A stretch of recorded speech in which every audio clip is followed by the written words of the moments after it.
Hello class 10. Today we will learn about principle of calorimetry. But before that, we will learn what specific heat capacity of some common substances are. Always remember that a good conductor has a low specific heat capacity, whereas a bad conductor has a high specific heat capacity. So here are the lists of the common substances that we use in our day-to-day life. Okay, as you can see out here that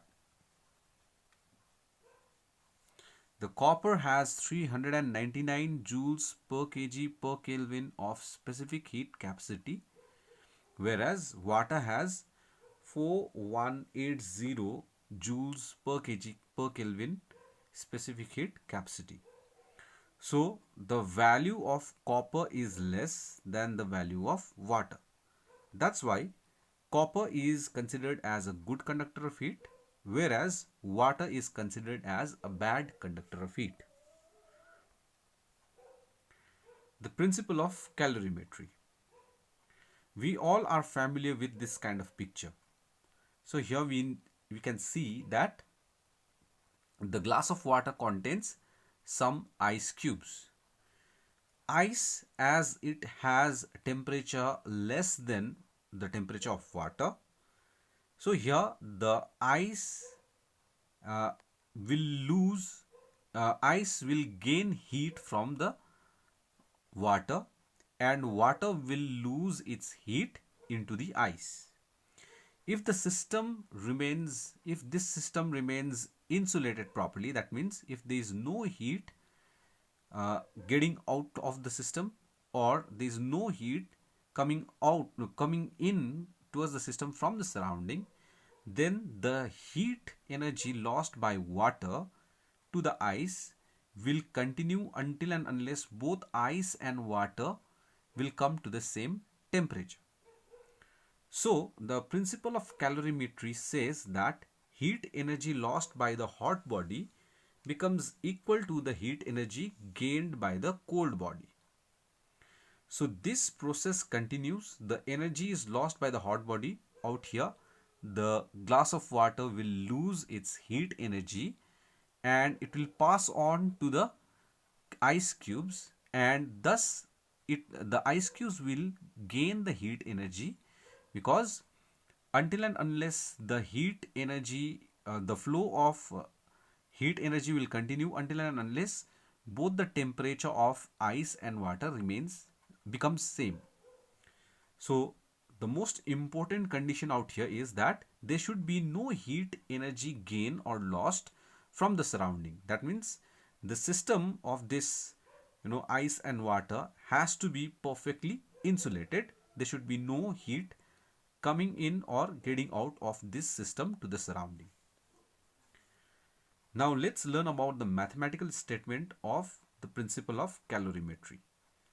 Let's say there is a body of certain mass, body A, and there is another body of another mass, let's say the body B, and both are kept together in the physically they are in contact with each other.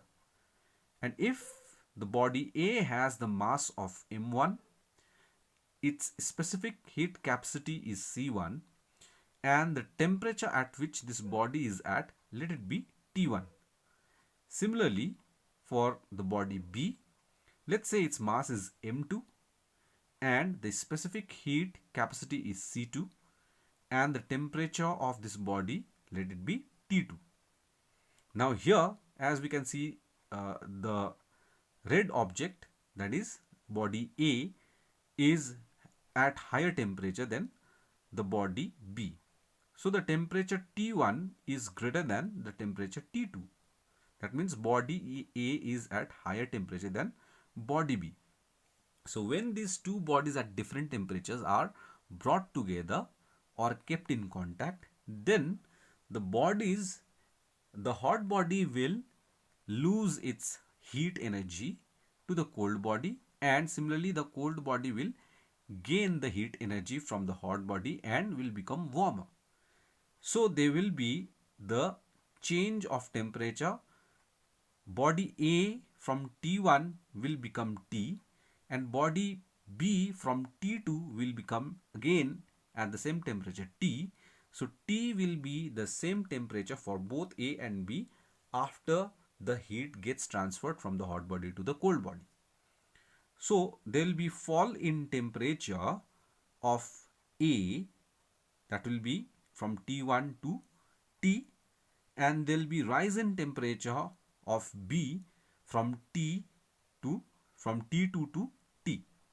Okay, so the temperature fall in case of A is T1 minus T, and temperature rise of B is T minus T2. Now the heat lost by A can be obtained by using the formula Q is equal to mc del T. So over here, the heat lost by A is m1 c1 T1 minus T, and the heat gained by B, body B, is equal to m2 into c2 into the change in temperature, that is T minus T2. And as discussed earlier, by the principle of calorimetry, we have learned that heat energy lost by A is equal to heat energy gained by B. So this means that heat energy lost by A is m1 c1 into T1 minus T, and the heat gained by B is m2 c2 into T minus T2.